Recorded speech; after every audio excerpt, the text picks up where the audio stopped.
કેમ છો મિત્રો? જય યોગેશ્વર, જય સ્વામિનારાયણ, જય શ્રી કૃષ્ણ.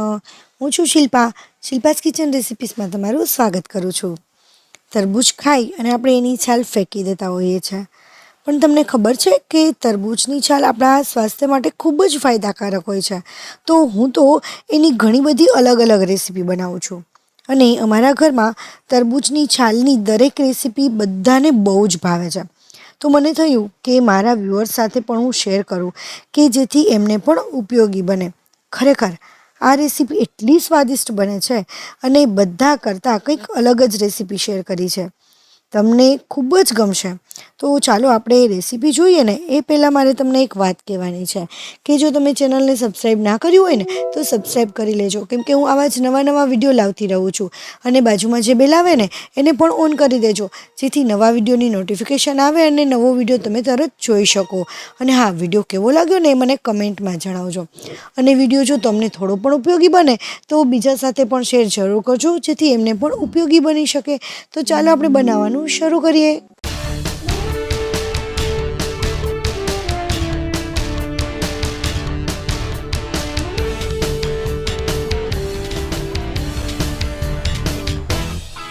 અહીંયા મેં તરબૂચની છાલ લીધી છે, એટલે કે તરબૂચ આપણે ખાઈ અને જે ફેંકી દેતા હોઈએ છીએ તો એ તરબૂચમાં થોડું એવું લાલ રહી જતું હોય છે. તો એ લાલ જે પાર્ટ હોય ને બધો આપણે કાઢી લેવાનો છે એકદમ સરસ રીતે.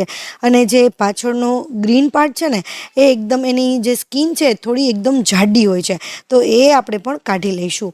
અને આ રીતે બધા જ તરબૂચની જેટલી છાલ છે એટલી બધી જ આપણે એ રીતે અલગ કરી લઈશું અને સરસ રીતે ક્લીન કરી લઈશું. તો આ રીતે બધી જ છાલ મેં સરસ રીતે કટ કરી લીધી છે. તો હવે આપણે એમાંથી એક છાલ લઈ લઈશું અને એના એવા નાના નાના જ પીસ કરીશું. બહુ મોટા આપણે પીસ નથી કરવાના અને આ રીતે નાના નાના પીસ કરવાના છે.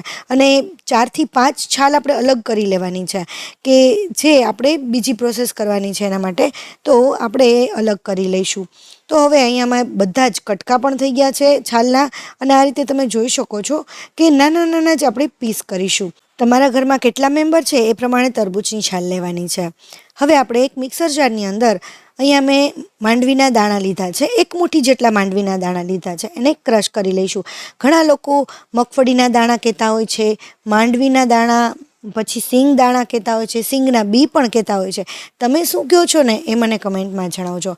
હવે એને આપણે અલગ વાસણમાં લઈ અને એ જ મિક્સર જારની અંદર આપણે જે 4 થી 5 તરબૂચની છાલ અલગ કરેલી હતી ને એને પણ આપણે સરસ રીતે ક્રશ કરી લેવાની છે. આ રીતે એકદમ મસ્ત પેસ્ટ જેવું બની જાય ત્યાં સુધી આપણે એને ક્રશ કરવાની છે. હવે એની અંદર આપણે 7 થી 8 લસણની કળી અને એક મોટી સાઇઝની મેં ડુંગળી લીધી છે, એ પણ ક્રશ કરી લઈશું. તમે જો ઓછી ક્વોન્ટિટીમાં બનાવતા હોય અને તરબૂચની છાલ ઓછી ક્રશ કરતા હોય ને તો આ લસણ અને ડુંગળી તરબૂચની સાથે જ ક્રશ કરી શકો છો. હવે મેં આ બધું જ સરસ રીતે ક્રશ કરી લીધું છે, એકદમ મસ્ત પેસ્ટ તૈયાર થઈ ગઈ છે.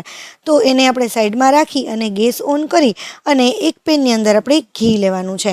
આ રેસીપી ઘીમાં એકદમ મસ્ત લાગે છે. જો તમે ઘી ખાવાનું અવોઇડ કરતા હોય તો તમે તેલમાં પણ બનાવી શકો છો. અહીંયા આપણે 4 થી 5 ચમચી જેટલું આપણે ઘી લઈ લેવાનું છે અને ઘી થોડું એવું ગરમ થાય એટલે આપણે એની અંદર જે માંડવીના દાણા 1 મુઠ્ઠી જેટલા આપણે એની અંદર ક્રશ કરેલા હતા એ નાખી દઈશું એની અંદર, અને એને થોડા એવા સાંતળી લેવાના છે. એને બહુ વધારે નહીં સાંતળીએ અને ગેસની ફ્લેમ મીડિયમ જ રાખવાની છે. જો જરૂર લાગે તો સ્લો કરી દેવાની છે. અને થોડા એવા સતળાઈ જાય ને ત્યાર પછી એની અંદર આપણે જીરું, વરિયાળી અને હિંગ એ ત્રણેય વસ્તુ આપણે નાખી દઈશું. અહીંયા મેં ચપટી જ હિંગ લીધી છે, અહીંયા ઘરની મારે હિંગ દળેલી છે એટલે એકદમ સ્ટ્રોંગ છે. હવે એની અંદર થોડા મીઠા લીમડાના પાન પણ નાખી દઈશું અને એક લાલ મરચું નાખી દઈશું અને એક તજનો ટુકડો નાખી દઈશું. આ બધા જ મસાલા આપણે સરસ રીતે સાંતળી લઈશું. હવે તમને થશે કે ઘી જ્યારે ગરમ હતું ત્યારે જ આ બધા મસાલા નાખી દેવાય, પરંતુ જો ત્યારે નાખીશું ને તો એ મસાલા બળી જાય છે, કારણ કે જ્યારે આપણે માંડવીના દાણા સાંતળીએ છીએ તો એને વધારે સાંતળવા પડે છે. હવે થોડા મસાલા પણ સતળાઈ ગયા છે અને માંડવીના દાણા પણ થોડા ગોલ્ડન બ્રાઉન થઈ ગયા છે. ત્યાર પછી એક ડુંગળી સુધારેલી હતી આ રીતે મેં, તો એ ડુંગળી અંદર નાખી અને ડુંગળીને પણ આપણે લાઇટ પિંક કલરની થાય ત્યાં સુધી સાંતળી લેવાની છે. ડુંગળી સાંતળાઈ જાય ત્યાર પછી એની અંદર આપણે એક તમાલપત્ર નાખી દઈશું. તમાલપત્ર નાખવાનું બાકી રહી ગયું હતું, એટલા માટે હું અત્યારે નાખું છું. બાકી તમે બધા મસાલા કર્યા ને ત્યારે પણ આપણે તમાલપત્ર નાખી શકાય છે. હવે આપણે ડુંગળી, લસણ અને તરબૂચની જે છાલ હતી એની પેસ્ટ બનાવેલી હતી એ અંદર નાખી દઈશું. એટલે જે માંડવીના દાણા વધારે પડતા સતળાતા હતા ને એ સતળાવાની પ્રોસેસ પણ બંધ થઈ જશે. અને ત્યાર પછી એને પણ આપણે સરસ રીતે સાતળી લેવાના છે અને ઘી છૂટું પડે ત્યાં સુધી આપણે એને સાતળીશું. એટલે આપણા જે લસણ ડુંગળીનો જે ટેસ્ટ છે ને એ સરસ આવે અને કાચો ટેસ્ટ છે એ બધો નીકળી જાય ત્યાં સુધી સતળાઈ જાય. ત્યાર પછી એની અંદર આપણે બીજા મસાલા કરી લઈએ.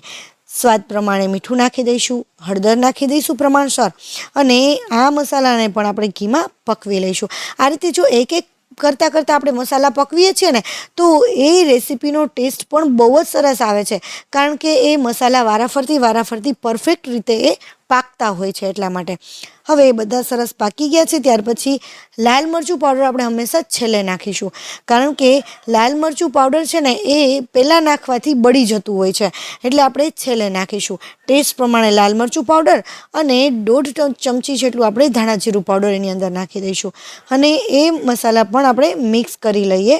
હવે આ બધું સરસ રીતે મિક્સ થઈ જાય ને ત્યાર પછી અહીંયા મેં પનીર લીધું છે, અને આ પનીર છે ને મારા ઘરનું પનીર બનાવેલું છે. મારું જે દૂધ ખરાબ થઈ ગયું હતું ને એક વખત, તો એમાંથી મેં આ પનીર બનાવી લીધું છે.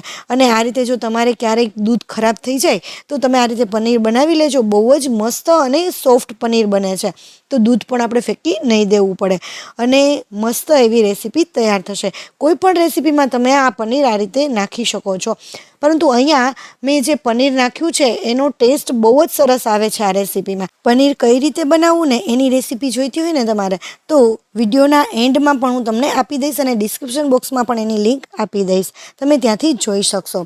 બધું આપણે સરસ મિક્સ કરી લઈએ અને ત્યાર પછી એની અંદર અહીંયા જે તરબૂચના કટકા કરેલા હતા ને આપણે એ બધા જ એની અંદર આપણે નાખી દઈશું. અહીંયા છે ને તરબૂચની કટકી આપણે નાની જ કરશું બને એટલી, કારણ કે એ પાકવામાં ફટાફટ પાકી જશે.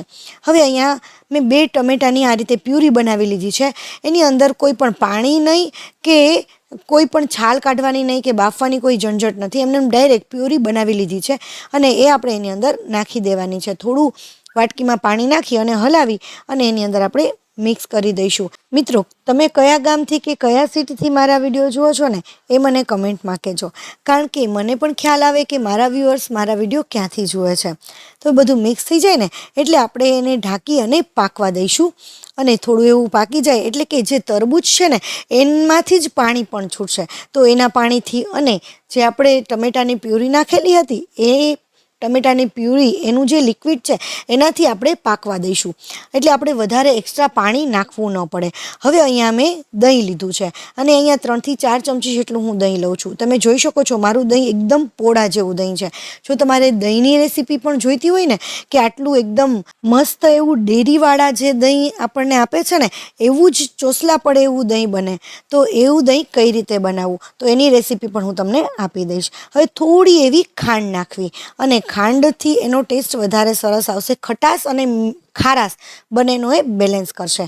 તો એ બધું સરસ મિક્સ થઈ જાય એટલે ફરીથી એને આપણે પાકવા દઈશું. હવે બધું સરસ પાકી જાય ને એટલે તમે જુઓ છો અહીંયા કે આપણું જે ઘી હતું ને એ પણ છૂટું પડી ગયું છે. જો તમે તેલ યુઝ કર્યું હશે તો તેલ પણ સરસ રીતે છૂટું પડી જશે, અને આપણી જે તરબૂચની છાલની કટકી હતી ને એ પણ સરસ પાકી ગઈ છે કે નહીં એ આપણે એક વખત ચેક કરી લેવાની છે.